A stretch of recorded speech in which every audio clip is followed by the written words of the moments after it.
Hi, this is a support movie for the Guide 9 neon clock where I wanted to do a Philadelphia Eagles logo in the center of my clock. So I'm going to show you two ways to do something. I originally went to the Philadelphia Eagles and I typed in the vector logo and I went to brands. It took me to Brands of the World, and then down here you can see that the Eagles logo in vector is available. And then if you go through all this gobbledygook of agreeing and then that you're not a robot and you pick the right images, you can just simply download it to the desktop, which is exactly where it appears on my desktop right over here to the right, as you can see, and I'll open it up in a minute. But I also went to the Philadelphia Eagles logo and I clicked on images. Then in images I made my search tools click. Then I went to larger than 2 megabytes on the size over here, and I was able to go get this logo, which was a 1920 pixel wide logo, which I'm going to view the image on, and then I'm going to right hand click and save the image in raster to the desktop again. And then what I want to do is first open that one up in Illustrator as a placed image. Okay, now I can either, let me minimize the screen. I can bring up Illustrator, which I already have a page in here, and I'm just going to move this over. Then I'm going to make my icon bigger, which I should have done before this, just so you can see it. And now I'll move the character palette to the other screen since I don't need the character palette. And I'm going to move the stroke. I'll keep the stroke here. But I am going to go get image trace in a minute. Let me move this back over, okay? And I'll put the stroke menu over there, or the stroke palette over there.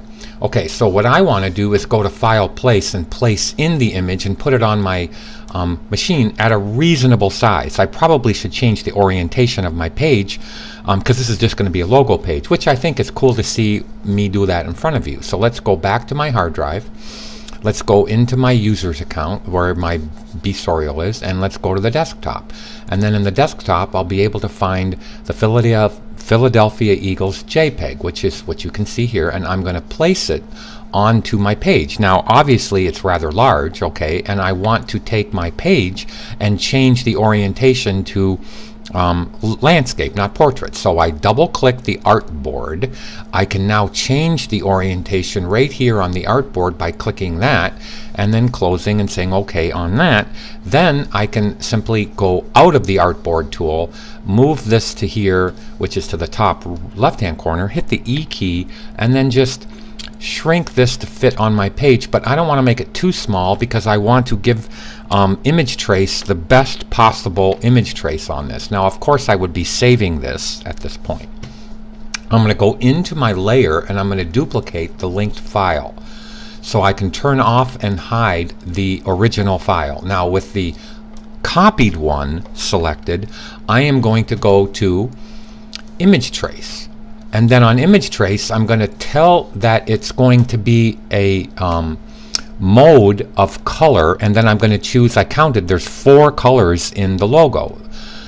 Gray, green, black, and white. So I'm going to take the colors and make it go to 4. Then I'm going to hit trace. I should hit preview, but I'm just going to hit trace.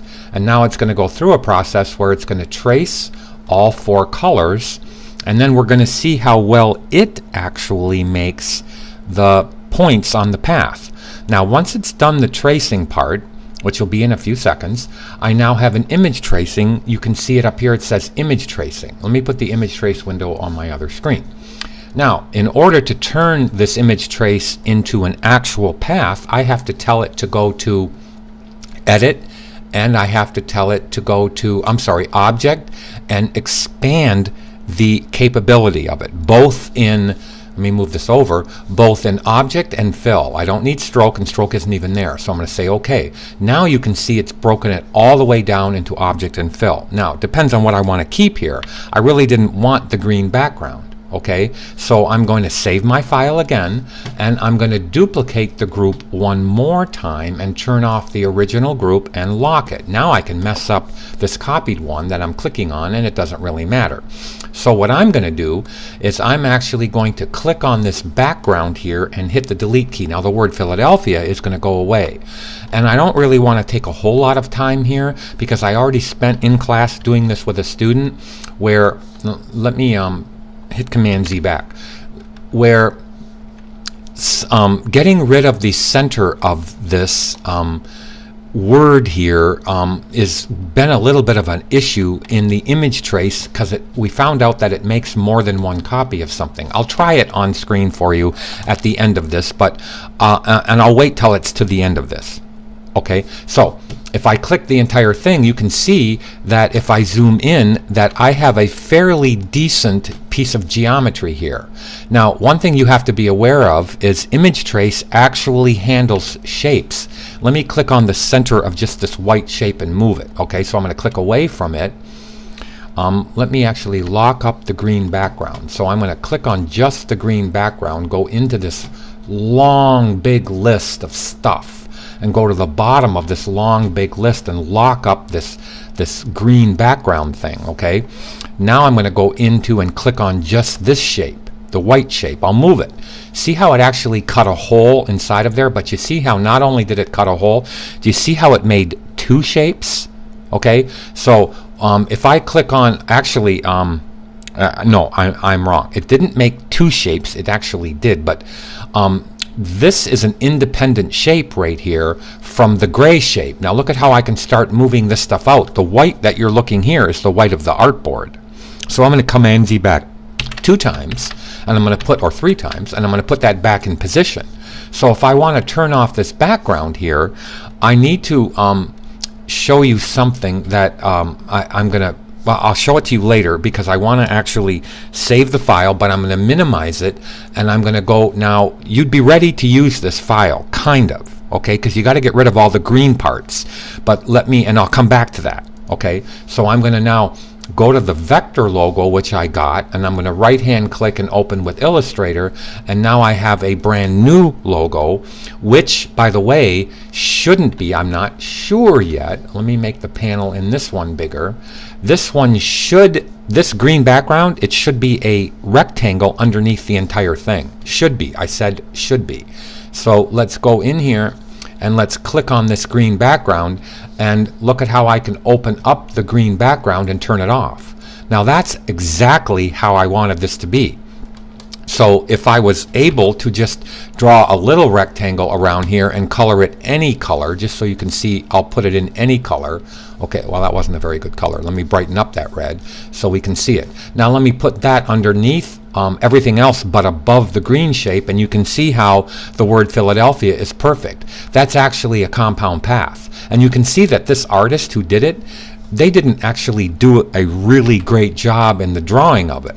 Look at how this has all of these points that are here along this P. Well, if you're going to use it in your clock, it's going to be really small and nobody will see it, right? But remember, when you get stuff from the internet, even if it's from the client, it won't be the best that you want it to be.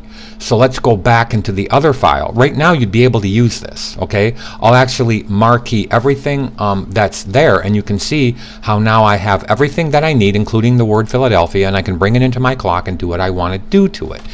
The difference between this is, and let me just predict something. I'm going to move this, whoops, let me Z back. I'm going to click on this inside shape. That inside shape, when I go turn it off and on, let me find it in here, that should actually be a larger gray shape underneath.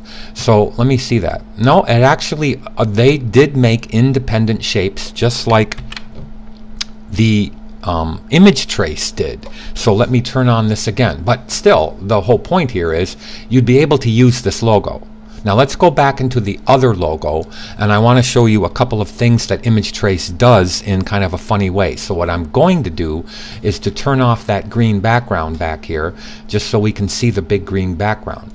Now I'm going to actually click on these inside shapes here, and if I didn't want those shapes, I would delete them. I'm holding the shift key and I'm clicking on those inside shapes, okay? Because those are independent shapes. I'm going to put a colored background back here so we can see that I'm actually, let me find out where they are. Okay, could you see over here in the layer palette how they're all of these shapes plus these two? So I'm going to lock those up, and I'm going to lock all of these up, and now I'm going to turn off the ones that I just locked up so I can get to see what I have. I would actually have to turn off this shape, they should all be pretty much together in the layer palette. See, those are part of the green background. What if my clock isn't going to have a green background? And that's what I'm getting at. You have to go in and kind of doctor these shapes. Now look at how it's all of these shapes. I'm going to lock up all of these shapes and turn off all of those shapes. I missed one. Let me see where that one is. Oh, it's right there. Okay, there it is. Now, I've got pretty much all the shapes off that I want to. Now I'm going to put a different color in the background so I can figure out what I want to do with the word Philadelphia. So again, let me make this red so I can really differentiate between what I'm looking at and what's actually there. And let me take this red and put it underneath the group. Now I can kind of see what I'm supposed to be seeing. You follow what I'm saying? So I'm going to go in here now, and there's a couple of things about the word Philadelphia that I want. If I take away this little shape, what should be underneath is red, right? It should be a hole in the P, right? So what I'm going to do is try to figure out if that's exactly what I have here, and there is why I'm showing you this. So I'm going to go in the group, I'm going to look for that little shape right there, and I'm going to turn it off. Okay, this actually worked out perfect. This letter P that I'm taking the A key and clicking on, it is a compound path.